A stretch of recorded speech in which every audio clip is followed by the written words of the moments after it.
So I quit my job after only 6 weeks.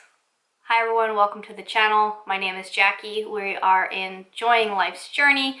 On my channel, I do like to share our personal finance, our net worth progress reports, our budgets, things like that. But I also talk about some of the jobs that I do. Now, my husband works full-time. He provides for the family, and a lot of times I try to pick up work just to help us get ahead on some goals.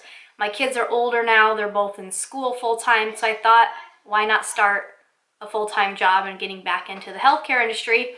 But long story short, it was a total shit show. So if you're in for the long story, then let's find out what happened. So before I jump into it, if there's one thing you take away from this video, it's that you have a choice. You can change your situation no matter what your situation is. Now, you may not be able to just up and quit your job like I'm able to, but you can definitely start taking steps to getting a new job if you are not happy with the one that you're in. You can update your resume, you can get in contact with recruiting agencies, with temp agencies, you can start, applying for different positions. Now, if you're within this wake of the pandemic and your employer is requiring you to get a vaccine or get fired, that's always up to you as well. Don't feel pressured into doing something you don't feel comfortable doing. Just know that you can go find a job somewhere where they're not requiring it. So what was I doing? For those of you who voted on my channel, sometimes I do a video poll on my community tab within my Enjoying Life's Journey YouTube channel. And I asked you guys what video you wanted to hear next, and it was about my new job. So at the time, I was super excited for my new job. So I am still going to tell you about what the job is, because it still might be a good option for some people. The job itself actually wasn't that bad. It was just a lot of other variables that weren't good for me. So we'll talk about that a little bit more. So basically, I got hired on with a recruiting agency, and I was on a contract to hire with a company, a revenue cycle company within a hospital. Okay, so I got hired on basically at a hospital as patient registration. My actual title was a patient access rep level 3, and the reason I got hired on as a level 3 versus the level 1 is because I have previous experience within the health industry and within the finance industry from before I was married and had children. Real briefly, for those of you who are been wanting to know, I worked in a clinical laboratory basically from the time I was 19, right out of high school with a high school diploma. I worked at this laboratory for 7 years. I worked in the processing department, so we processed blood and urine, basically data entry, getting all the patient information into the system, and then labeling the tubes of blood, sometimes pouring urine or pouring different samples of blood into different size tubes for the testing floor. I worked my way up in that department. I was there for 3 years, and I became a trainer within that department, and I rotated through some of the other benches like 24-hour urines and the stat window, things like that. Then I transferred over to histology, where we dealt with tissue samples, body parts, things like that, testing for cancer, abnormal cells, and I did a lot of lab aid work over there, and I worked my way up to a supervisor position where I was then in charge of the lab aids. So I was with that company for about 7 years, and then I left to join a brand new lab that opened up. It was only a histology lab. It had nothing to do with blood and everything else. And I took a pay cut. I went from a supervisor back down to just a regular lab aide. But then I realized I was trying to find something new. I was still really young. So then I started working for the University of Phoenix as a finance counselor. And I did that for a year. And I basically helped people get financial aid, get grants for school, helped them, apply those. I had to apply those payments to their accounts. And I was kind of like a little counselor to people in school, and I did really well. I actually ended up running 2 teams by the time I left. So I had over 600 students. I had over 10 enrollment counselors that worked. Basically, they would bring in the students, and then I would help them with the financial side of school. And we had an academic counselor who then would help them with the academics as far as what classes they were going to take, what degree were they going to do, and things like that. So I was really good at those jobs, but it was a desk job and it was mornings. It was like 6 o'clock in the morning, and that was really hard for me. So I had a background in dance. So I used to dance at a studio competitively, and I danced in high school. And so I really missed that. So I ended up basically quitting those industries and going back into dance. I went back, I went and auditioned for the dance company at the college, so I got on doing that. So I was going to school just for an Associates of Art degree that I never finished. And then I started teaching dance. I started working in a ballroom studio, and then I worked for the city of Tempe and city of Scottsdale here in Arizona, teaching the youth. And then I ultimately opened my own dance studio. At this point, then my husband and I had met. So I became a stay-at-home mom. I ended up closing my studio after 3 years to be a stay-at-home mom. So for the last 10 years, I've been a stay-at-home mom mainly. Like, that's my role and that's my job. So this played a lot into my reasons of quitting the job at the hospital. So as a patient registration at the hospital, you can work in the ER department, or you can work in like what's outpatient type stuff. So I ended up working in outpatient surgeries. So people who were coming in for surgeries, I would get them registered, get their armband on them, get them ready to go for the nurses. And then I also worked main registration. So these are people coming in for x-rays, CAT scans, blood work, that type of thing. And then right before I quit, I was working up in the OB. So these are with pregnant people, kind of like an ER setting, just with ladies who are pregnant. The job itself wasn't that bad. One of the main reasons I quit was the schedule.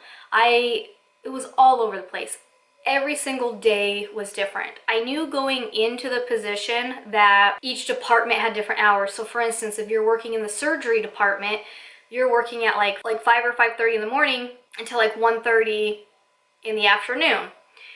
It's an 8-hour shift, not too bad. The problem with that is then my kids are home alone in the morning because my husband's already at work, and then I would basically be getting ready for work and going to work before they were even awake for school. So now I'm putting a lot of responsibility on my children, who are 7 and 10, to say, hey, you got to get up on your own, you got to get ready and get yourself to school. Something I wasn't very happy about, because that's a different value I have of being there for my children to take them to school. The other thing, if you're working in main registration, then you could come in at 7:30 or 8:30. The 8:30 to 5 shift would have been good. It was actually good at first. My first week of training, I worked half shifts, but I worked, 1 in the afternoon to like the 5:30. And it worked out fine because my husband would get home from work basically the same time my kids got home from school. So my kids would walk home while Ricky was driving home. They'd get home about the same time. Ricky would feed them dinner, help them with their homework, and that would be fine. The problem was then the very next week, they had me coming in at 5 in the morning. So now my kids were getting themselves ready for school, which I thought, okay, maybe that's okay, but I'm not a morning person in that regard. Waking up at 4 in the morning to me is not good. I'm like a 6:30 in the morning person, which a lot of people still consider to be a morning person.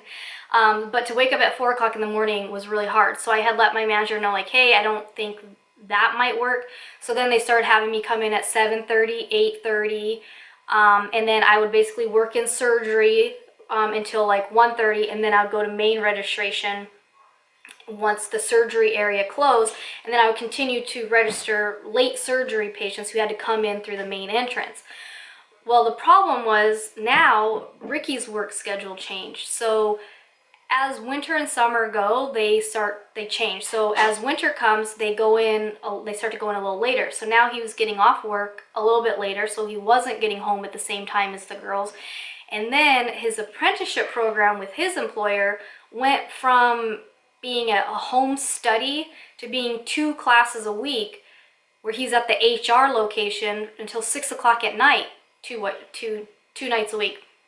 So I was like, this isn't working out, because now what's happening is my kids are now home alone. Now they're home alone in the morning for a little bit of time if I gotta work at 7:30. There's that, and then they have to now walk home and be home by themselves and deal with their own after school snack. And then I'm getting home at 6. Sometimes I'm getting off at 6, depending on if I'm working at 5:30. Sometimes I'm not getting off or closer till 6. So now we have days where Ricky and I both aren't getting off. And so now I'm like, well, I'm getting lazy, so we're eating out a lot, and none of the house stuff is getting done.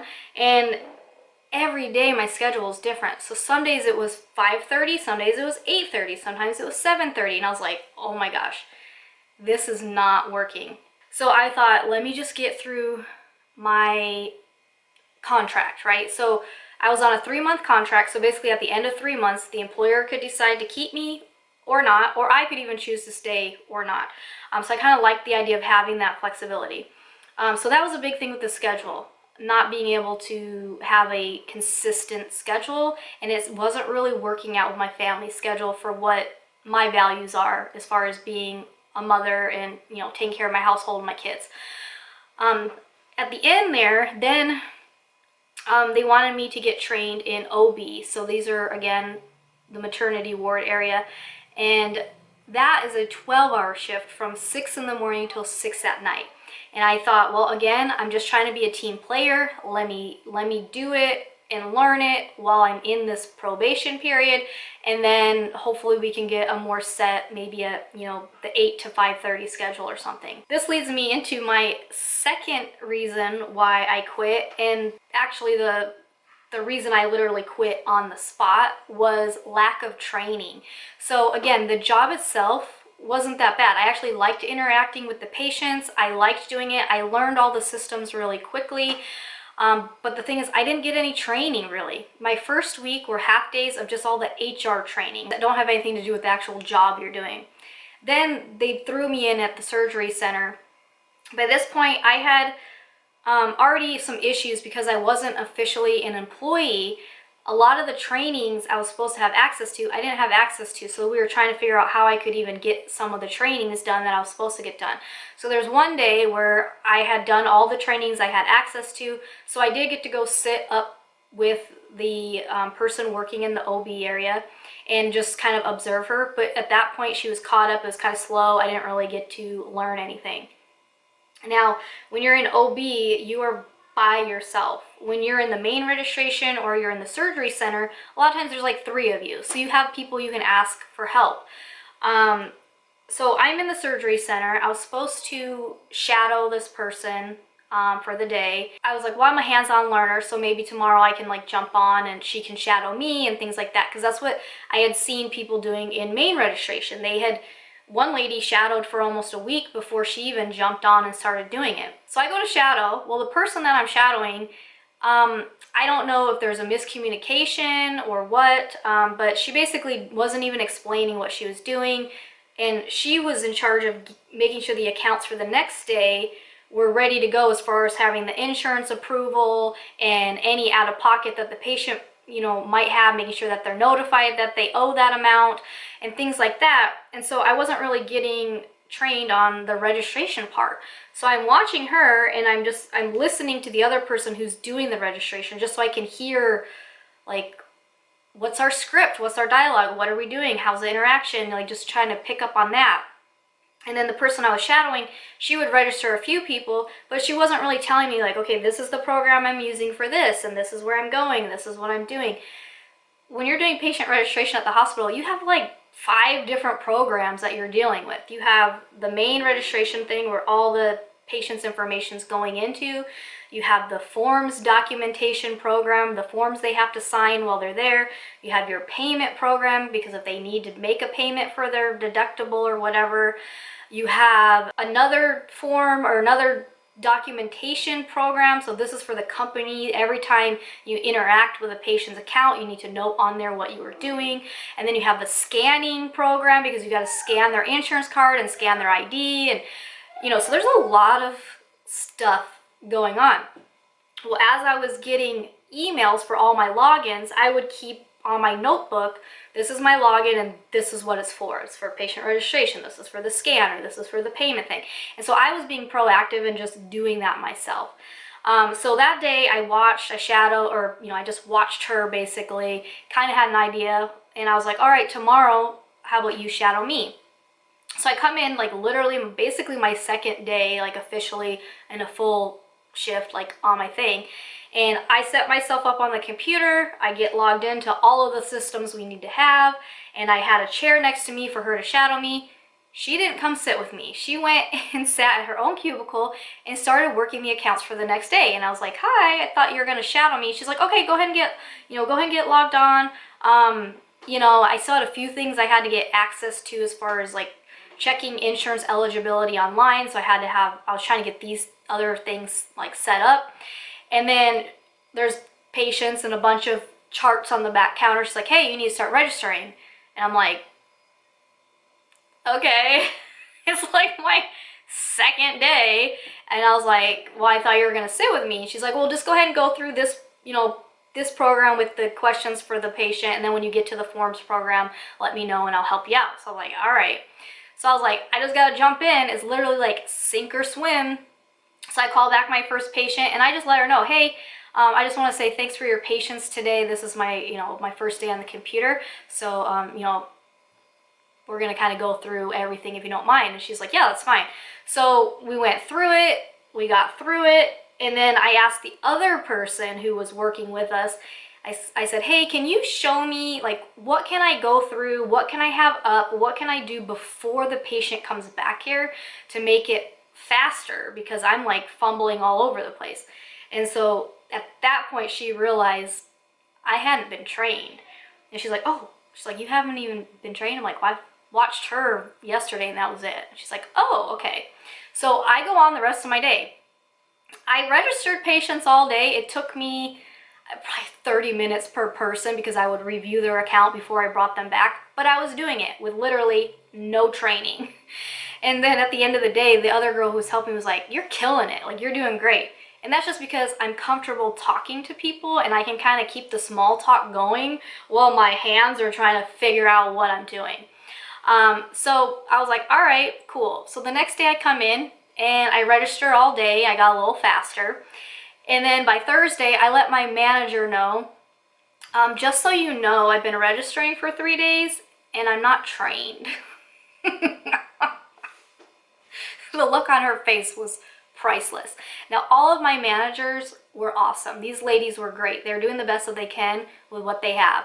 But what I soon realized is that everyone working there had not been there very long. So to have these people be in charge of training me when really they're just trying to get through the work, it was kind of like, hey, I don't know if it's going to work. So I gave them a heads up. I just said, just so you know, this person was helping me a lot. This other person, I know she's been here maybe the longest, but I would think having the other person train versus her, that's just my 2 cents.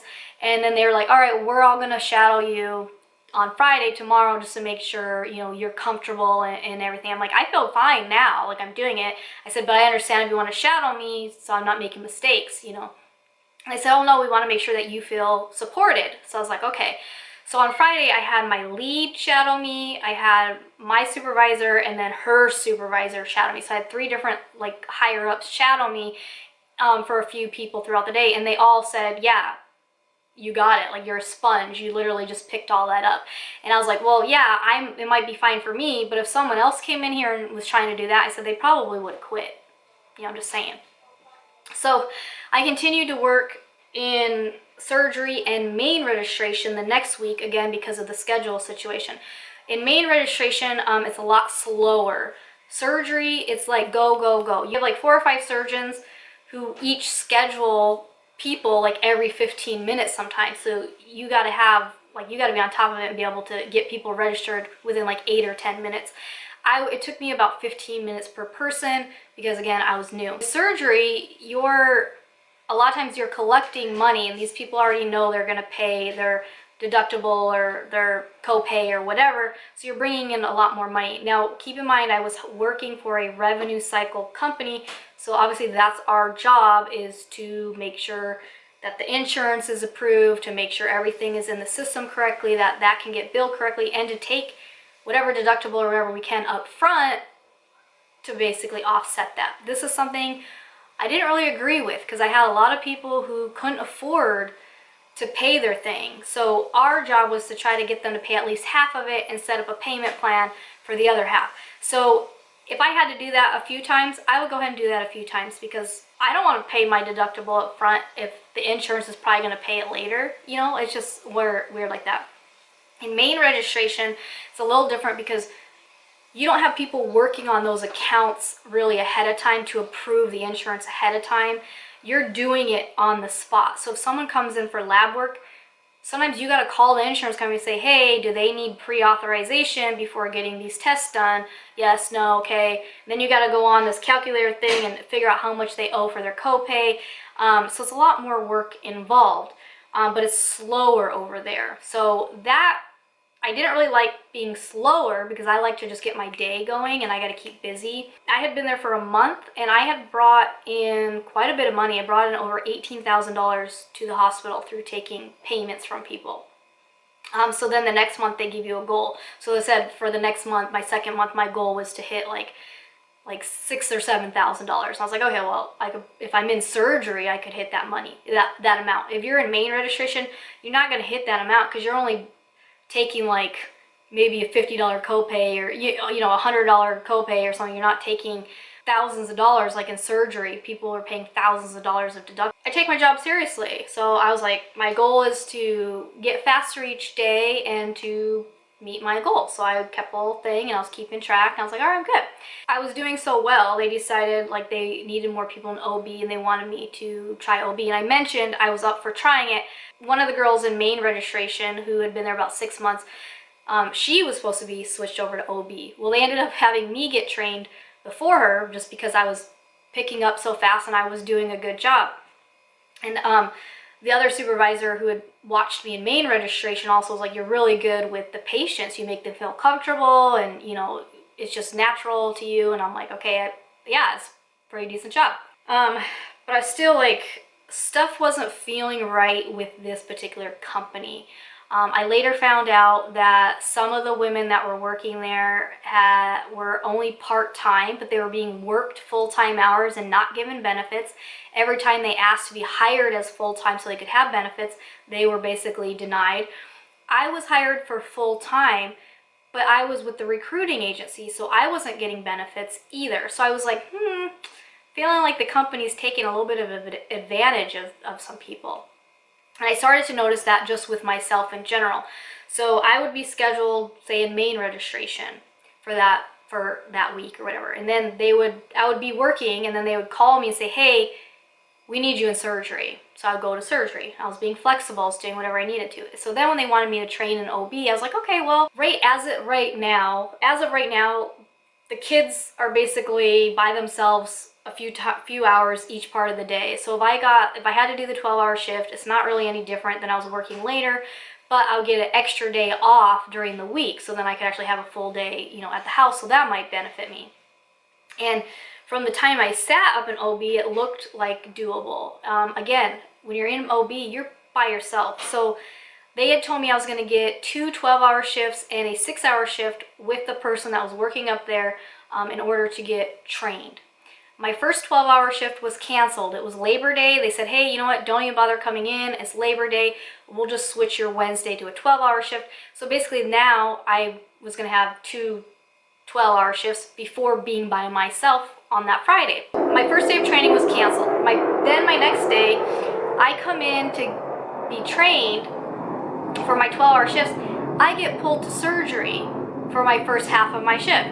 So now I've missed a full day and a half of training. So then I'm working with her and it was a little crazy. So it's like trying to do the job as if she's not there and keep up with everything because you're registering the people that are coming in. If they get admitted to the hospital, then you need to notify the insurance. When the baby's born, you're like pre-registering the baby, then you're registering the baby or activating the baby's account. And so you have a lot of stuff going on that you're solely responsible for, and then the nurses are calling on the phone like, hey, you need to register this baby. So she was there with me, but I was trying to do it as if I was the only one, and I quickly realized I wasn't gonna be able to keep up, but I was doing the best I could. My supervisor came up, hey, how are you doing? I said, I don't think I'm doing that good. And then the girl that's training me is like, she's doing great. So everyone thinks I'm doing great, but inside I'm having a meltdown. So then Wednesday comes along. Well, the person that's training me, this is her half day. So I had her with me in the morning and then she was gone and I'm by myself. And my supervisor is like, oh yeah, as soon as she leaves, I'll come up and be with you for the rest of the day. But then she got pulled to do the ER. So I'm by myself. My supervisor's supervisor or manager, I don't even know what titles they have, ends up calling me, checking on me. Hey, how are you doing? I'm like, I'm okay, but I haven't even taken a break, a lunch break. At this point, I had already worked over 8 hours. So she's like, oh, bring me the phone and bring me your stuff and go take your break. So I go take my break. Then my manager comes up with me, and while we're in the elevator going upstairs, I was like, I don't think the OB might be a good fit for me right now. I'm, feeling a little stressed out. She's like, okay, well, we can work your schedule. Now that you've done a few areas, we can kind of put you maybe where you want to be. And I was like, okay. Now the deal with the hospital is, again, you don't have a set schedule. Everything is different, but you get your schedule roughly about 6 weeks out. So you'll get like 6 weeks worth of like what your schedule is. So I go home that day already feeling like, oof, that was stressful. And then I get my next few weeks of my schedule, and I'm scheduled all in the OB. And I'm like, I just told her that I don't think it was going to be for me. But everyone keeps saying, well, she's doing good. She's killing it. She's doing so good, that they put me on there anyway.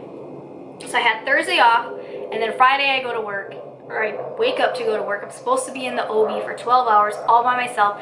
My manager's like, yeah, if you need help, just call us on the phone. People will be there, you'll be fine. So I was like, all right, fine. I wake up to get ready, and my phone has been blown up with messages asking me to come in early. So instead of coming in at 6, they want me to come in at like 5 because the person in surgery called out.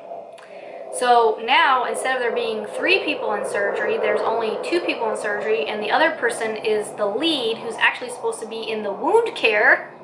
So they got to pull her to go to wound care. So I'm in surgery all by myself. And this is like the fastest section. So at one point, I had 12 patients. So I keep pointing back here. We have this counter we put the files on when they show up. Their stuff's on the back here. I have 12 patients lined up. I can only register 4 an hour. So I'm calling my supervisors. Nobody's answering. I finally get a hold of the director who's there. So she sends me someone from main registration. We get it down to like 8 people. And then she's calling me saying, hey, can we have her back in main registration? And I was like, no. Like, I'm by myself over here. So she ends up staying a little bit longer, and then she leaves, and I close everything out. And then you got to close everything out. So you got to do like the cash drawer and all this stuff that I hadn't really done before. So I get everything closed out. And at this point, I had already worked a full shift, and I was like, I'm ready to go home. Like, this is ridiculous. Like, clearly there's a big turnover rate for a reason. They're short staffed, they're overworking people. Like, this is nuts. But then when I went back to basically put everything in the safe and everything where my director's office is, I realized that she had been running OB while I was in surgery. She was running OB from her office, trying to register people on the phone into their rooms. And I'm like, oh my gosh. So I feel bad. So I take my lunch, I take the phone, and I take over the OB stuff. So I get up to OB, and this is where it's a total shit show. Now, when you're in the ER, you have one person from registration who's doing the triage, real quick registration. Basically, it's just, what's your name? Why are you here? Takes a picture of your photo ID, and that's it. They don't get billing information or anything from you. Once they're seen by a doctor or a nurse, then the other person registering goes in and does it. It's pretty similar in the OB. In OB, it's a different person. They're not part of patient registration. They're part of, I think, the nursing staff or something.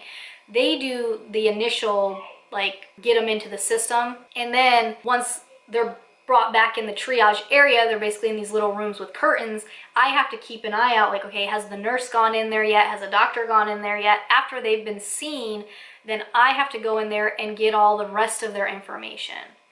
I have to get their employment information, their insurance information, have them sign their documents, all of this. And then I have to go see if they're going to owe anything for that visit, and then present them with that. Now, if they're going to get moved to a room because they're having the baby, I then need to pre-register the baby and notify the insurance company, and you're doing a lot of stuff. Well, what happened was the person that was doing the initial, like, registration, They didn't know what they were doing. I think the nurses or whoever were short-staffed, so they had somebody else doing it. So they were entering them into the wrong section of the system. So the nurses couldn't get in the account. I couldn't get in the account. There was duplicate accounts. It was a freaking mess. And I had only been there like a month and a half at this point. And they're all coming to me to fix the problem. And I was like, I don't know what to do. So I had to take like 5 patients' files downstairs to my director and be like, help, like this is all messed up, like I don't know what's going on. People were being discharged before I finished registering them. I had nurses calling me about babies that needed to get registered real quick. I was just like, oh my. Then to come to find out, the night shift person who's supposed to come in at 6 o'clock at night and to relieve me and take over where I was, there was no one coming in. So no one decided to call me and notify me of this until I had already been there till like 6:30. So I came in at like 5 in the morning. It was like 6:30 at night. And so then the ER manager was like, oh, by the way, nobody's coming. Just bring the stuff down to me. I was like, oh my God. So I take everything down to her and I'm like, I don't know how much of help I was because the person was doing this wrong and I don't even know. So I left everything with her. On the same day, we were notified that they might start requiring vaccines. I'm not vaccinated. I don't plan on getting vaccinated. I'm not going to be forced into getting vaccinated. I'm not against vaccines in general. I don't get the flu shot. I'm not getting the COVID shot. It's just how I am. So I had to sign a form saying that I was declining this shot. So, I'm putting that in my manager's thing and then I'm just like, I don't think this is going to work out. So I get in the car, I call Ricky, and I just break down. I just start crying. I said, I'm quitting. I'm quitting. And he's like, oh, okay. And so it was that was like the straw that broke the camel's back, right? The schedule was a mess. There was no training. It's so short-staffed. It's just a freaking mess. And then they want to require me to do something. So I was probably going to lose the job soon anyways.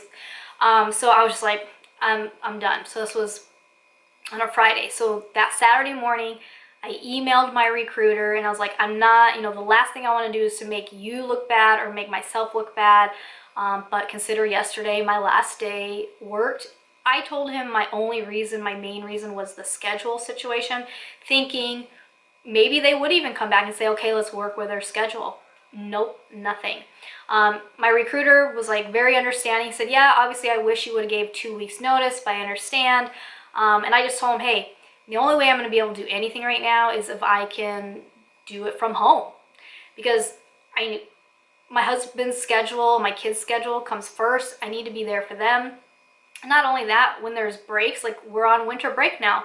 When there's breaks, I don't want to put my kids in a summer program or a winter program or after school program or nannies and babysitters. I don't want any of that. That's why I've been a stay-at-home mom for so long. So yeah, I just up and quit. It is what it is. So that's kind of what the job was like. That's some of the reasons why I quit. That's my long story. You guys know I like to talk about a long story. But again, if you take anything away from it, just know that you always have a choice. You can update your resume and start looking for jobs right now. Find a temp agency, find a recruiter. They will help you get something. If you're willing to do other work that may not be exactly what you were planning on doing, then you can always find something. But if you like that type of work, then obviously do the right thing and give a proper notice and try to, just get with a different company. Originally with this position, my goal was to use this as a stepping stone just to get my foot in the door to a company and then work my way up within the revenue cycle and get into like medical coding or something was what I was thinking, because then eventually I could do that from home. But after this whole thing, I just realized that my job is to be home. My job is to take care of the house and the schedules and plan our vacations and manage the money that my husband is bringing in. Again, we're very fortunate. He provides for us. I don't have to have the income. So if anything, I'm just going to be posting more on YouTube. And if I really feel like I want to bring in extra money, I'm going to go back to doing DoorDash, because then I have my own schedule. When you've been home for so long, it makes it hard to work for other people sometimes. But yeah, so thanks for listening to my story. I hope it answers some of your questions as far as what I was hired to do and some of my background, or maybe if you're just curious as to what the job was or why I quit the job. Thanks for watching. I'll see you soon. Bye.